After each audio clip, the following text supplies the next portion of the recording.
অলৌকিক ঘেরা পুরীর জগন্নাথ দেবের মন্দির, শ্রীহরণ জাগানো 7 রহস্য কাহিনী জানুন আজকের এই ভিডিওতে।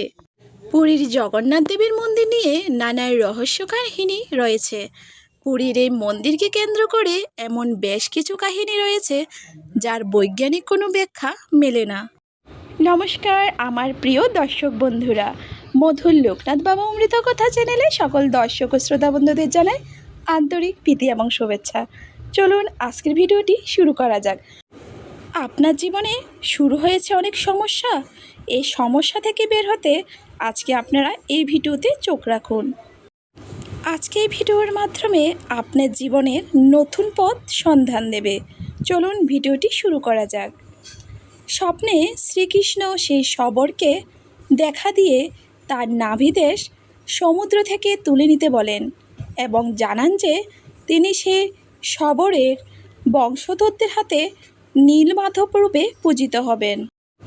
পুরীর জগন্নাথ মন্দির একটি প্রাচীন এবং স্বল্পীয় নিদর্শন যা আমার আজও ভক্তদের কাছে মুগ্ধ করে। মন্দিরের গর্ভগৃহের বিগ্রহগুলি নিম গাছের কাঠ দিয়ে তৈরি, যা একটি রহস্যময় ও অলৌকিক বিষয়। প্রতি বছর পুরীতে জগন্নাথ, বলরাম এবং সুভদ্রার রথযাত্রা অনুষ্ঠিত হয়, যা দেখতে লক্ষ লক্ষ মানুষ ভিড় জমায়। এই রথযাত্রা ঘিরেও নানা অলৌকিক বিশ্বাস প্রচলিত আছে। বিজ্ঞান ও প্রযুক্তির যুগও পুরীর মন্দিরের কিছু রহস্য যা ভক্তদের মনে কৌতূহলের সৃষ্টি করে। এইসব কাহিনী ও রহস্যের মাধ্যমে পুরীর জগন্নাথ মন্দিরকে ঘিরে একটি অলৌকিক পবিত্র আবহাওয়ার সৃষ্টি হয়েছে। জগন্নাথ অলৌকিক কাহিনী বলতে সাধারণত পুরীর জগন্নাথ মন্দির ও বিগ্রহকে ঘিরে থাকা বিভিন্ন পৌরাণিক ও রহস্যময় কাহিনীকে বোঝানো হয়েছে। এর মধ্যে প্রধান কাহিনীটি হলো যে শ্রীকৃষ্ণের মৃত্যুর পর অর্জুন তার নাভিদেহ সমুদ্র থেকে উদ্ধার করে এনে একটি শবরকে দিয়ে প্রতিষ্ঠা করায় এবং সেই থেকে শবর বংশধর বা জগন্নাথের সেবা করে আসছে। এছাড়াও মন্দির নির্মাণ, রথযাত্রা এবং মন্দিরের বিভিন্ন অলৌকিক রহস্যময় ঘটনা, যেমন মন্দিরের মধ্যে রহস্যভাবে আগুন জ্বলা বা দেবমুক্তির পরিবর্তন, এই সবই অলৌকিক কাহিনীর অন্তর্গত। মহাভারতের যুদ্ধ শেষে শ্রীকৃষ্ণের দেহ সৎকারের পর তার নাভিদেশ পুড়ছিল না। অর্জুন দৈববাণী অনুসারে সেই নাভিকে সমুদ্রে নিক্ষেপ করেন। সমুদ্রে ভেসে যাওয়া সে নাভি দেখে এক শবর ব্যক্তি তা দেখতে পায় এবং সে নাভিকে অনুসরণ করতে করতে সমুদ্র তীর ধরে পুরী চলে আসেন। রথের দিন 3টি রথ পরপর যাত্রা করে মাসির বাড়ি। প্রথমে যায় বলরামের রথ, তারপর সুভদ্রা এবং সবশেষে জগন্নাথের রথ। রথে চড়ে গমন ও প্রত্যাগমনকে সোজা রথ এবং উল্টো রথ বলা হয়। বাংলায় প্রচলিত আছে রথযাত্রার সংস্কৃতির সম্ভবত সূচনা হয়েছিল শ্রী চৈতন্যদেবের নীলাচল অর্থাৎ পুরী যাওয়ার পথ। চৈতন্য ভক্ত বৈষ্ণবরা বাংলার পুরীর অনুকরণে রথযাত্রার প্রচলন করেন।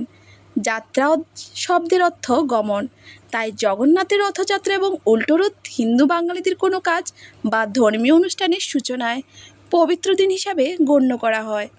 বাঙালির অন্যতম শ্রেষ্ঠ উৎসব দুর্গাপুজোর সূচনা হয় এই রথ কিংবা উল্টো রথের দিন। ইন্দ্রচূড়ের রানী গুন্ডিচা রোজই রুদ্ধদুয়ারে কান পেতে শুনেন কাঠ কাটার ঠক ঠক শব্দ। 14 দিন পর হঠাৎ রানী দেখলেন রুদ্ধদ্বার ক্রোধ নিঃশব্দ। কি হলো? ক্রোতহল চেপে রাখতে না পেরে রানীরা মহারাজকে জানাতে ইন্দ্রদূত খুলে ফেললেন কক্ষের দরজা। ভেতরে দেখেন বৃদ্ধ কারিগর উধাও পড়ে আছে 3টি অসমাপ্ত মূর্তি। তাদের হাত পা কিছুই গড়া হয়নি। গর্হিত অপরাধ করে ফেলেছেন ফেলে দুঃখে ভেঙে পড়েন রাজা। তখন তাকে স্বপ্ন দিয়ে জগন্নাথ বললেন যে এরকম আগে থেকে নির্ধারিত ছিল, তিনি এই রূপে পূজিত হতে চান। সেই থেকে শ্রী জগন্নাথ দেবের মূর্তি ওইভাবে পূজিত হয়ে আসছে যুগ যুগ ধরে। জগন্নাথের প্রধান উৎস হলো রথযাত্রা। আষাঢ় মাসের শুক্লা দ্বিতীয়া তিথিতে জগন্নাথ বোন সুভদ্রা ও দাদা বলরাম বা বলভদ্রকে নিয়ে রথে চড়ে রাজা ইন্দ্রচূড়ের পত্নী গুন্ডিচার বাড়ি যান, যেখানে থেকে 7 দিন পরে আবার নিজের মন্দিরে ফিরে আসেন। জগন্নাথ দেবের এই প্রণাম মন্ত্রটি একবার উচ্চারণ করুন, যা আপনার জীবনের সকল সমস্যা দূর হয়ে যাবে। জীবনের নতুন পথ দেখতে পাবেন। চলুন মন্ত্রটি শুরু করা যাক। জগন্নাথ দেবের প্রণাম মন্ত্রটি হল নীলাচল নিবাসায় নিত্যায় পরমানন্দে বলভদ্র সুভদ্রাভাং জগন্নাথায় নমঃ। এই মন্ত্রের মাধ্যমে ভগবান জগন্নাথ, বলরাম ও সুভদ্রাকে প্রণাম করা হয় এবং তাদের আশীর্বাদ প্রার্থনা করা হয় যাতে জীবনের সকল দুঃখ দূর হয়। মন্ত্রের উচ্চারণ ও শব্দ চলুন জেনে নেওয়া যাক। নীলাচল নিবাসায় নিত্যায় পরমাত্মনে বলভদ্র সুভদ্রাভাং জগন্নাথ তে নমঃ। যিনি জগন্নাথ নিত্যকাল নীলাচলে পুরী বাস করেন, যিনি পরমাত্মা স্বরূপ সেই বলরাম ও সুভদ্রার সঙ্গে থাকা জগন্নাথকে আমি প্রণাম করি। এই মন্ত্রটি জগন্নাথের প্রতি শ্রদ্ধা ও ভক্তি নিবেদন করার একটি সহজ ও সুন্দর উপায়। তাই বলা যায় জগন্নাথ জগতের নাথ হলেন হিন্দু দেবতা, যিনি বিষ্ণু বা কৃষ্ণের একটি বিশেষ রূপ। তাকে তার ভাই বলরাম ও বোন সুভদ্রার সাথে একত্রে পূজা করা হয়। উড়িষ্যার পুরী শহরে জগন্নাথ দেবের প্রধান মন্দিরটি অবস্থিত, যা চারধামের একটি। তার উপাসনা শুধু উড়িষ্যাতেই নয়, পশ্চিমবঙ্গ, ছত্তিশগড়, ঝাড়খণ্ড, আসাম, ত্রিপুরা সহ বিভিন্ন রাজ্যে প্রচলিত। চৈতন্যদেব জগন্নাথের মহিমা বর্ণনা করেছিলেন এবং তার উপাসনা জাতিদের এবং সামাজিক বাধা অতিক্রম করে সকলের জন্য উন্মুক্ত ছিল, যা ভক্তদের কাছে তিনি বিশেষভাবে গুরুত্ব বহন করে। এই উপাসনা একটি সাধারণ মন্ত্র হল ওম জগন্নাথ দেবায় নমঃ। ওম জগন্নাথ দেবায় নমঃ। এই মন্ত্রটি পাঠ করুন। যদি আমার ভিডিওটি ভালো লেগে থাকে অবশ্যই সাবস্ক্রাইব করে পাশে থাকবেন, আর অবশ্যই কমেন্ট বক্সে গিয়ে জয় জগন্নাথ, জয় জগন্নাথ, জয় জগন্নাথ লিখুন আর লাইক করে দেবেন।